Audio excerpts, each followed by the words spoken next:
Are you ready to get inspired? Are you ready to be encouraged? Are you ready to be empowered? Well, we've heard about the power of prayer. We've heard about the power of thoughts. We've heard about even the power of the spoken word. But today I'm here to talk to you about the power of one. Healthy relationships and healthy sex lives start with a healthy relationship with yourself. That's the power of one. The power of one is probably one of the most key elements that I could probably teach anybody in all of my times of teaching. And I'm excited because it's really helping lives. It's really helping people be the best person they can possibly be for themselves, for their families, and for their loved ones. So, what is this magic power of one? It's nothing more than understanding, forgiving, and loving yourself. So, everybody stand up. And you can have a seat if you took a class in high school that taught you about healthy relationships. Okay, you can sit down if you took a class in college about healthy relationships. Okay, you can take a seat if you took a class post any formal education about healthy relationships.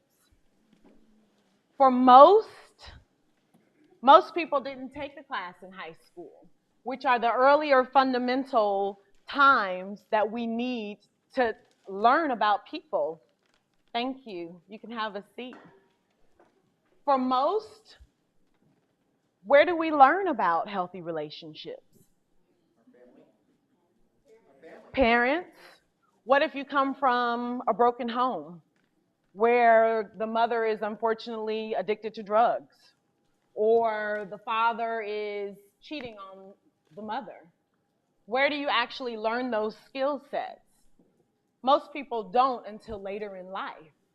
I actually was very fortunate to grow up in a two-family home. I promise you, my mom was just like June Cleaver. Like, she stayed home and took care of the house, and my dad went off to work, and he sacrificed for us, and they sacrificed together, and I would come home, and there'd be fresh baked cookies and milk. I'm telling you, it was a dream. She still does it today.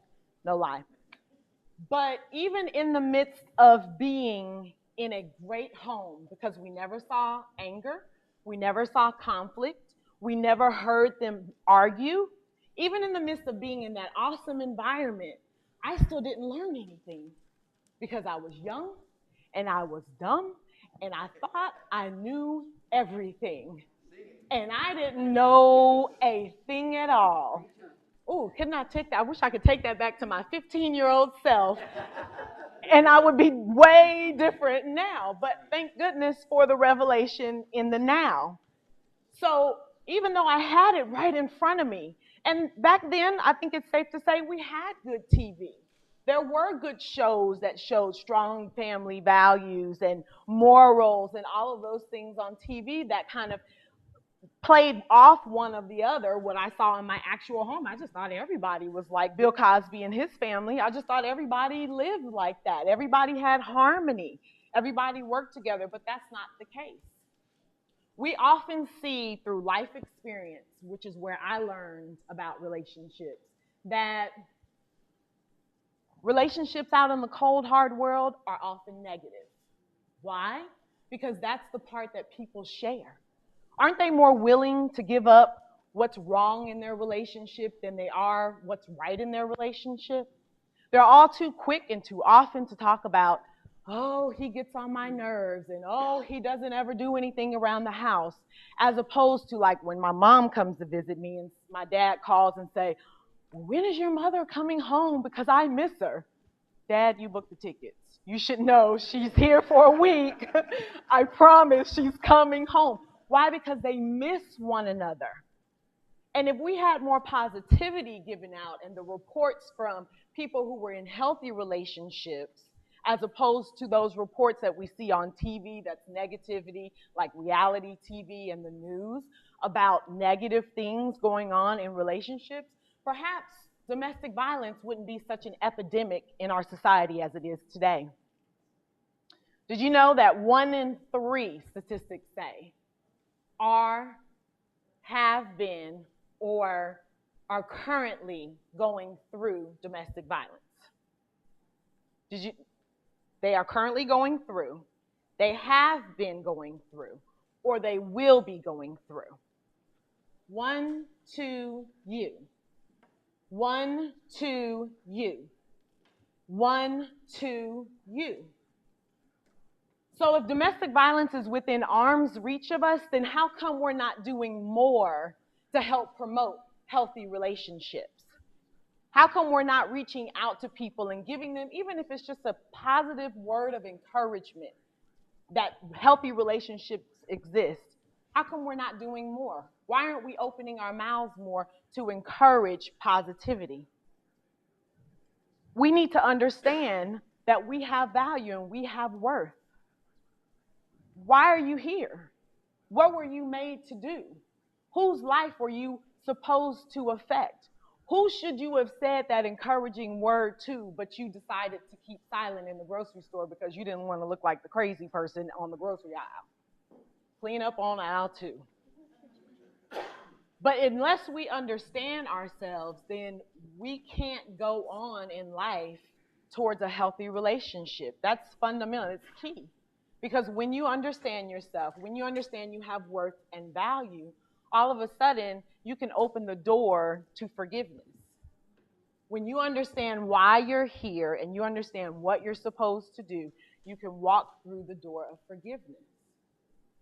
Why? Because forgiveness is key to let go of the past. Forgiveness is key to move forward in the future. How many people love to be angry and bitter? Nobody wants to be angry and bitter. Why? Because it's a time waster. It consumes your mind. You look like an old hag from all the worry marks on your face. Nobody wants to walk around with the weight of being angry and bitter. And that's what unforgiveness does to you. Unforgiveness will kill you. Stress kills. Bitterness kills, because you hold all of that inside. You hold all the weights from bad relationships. You hold all the calluses from around your heart.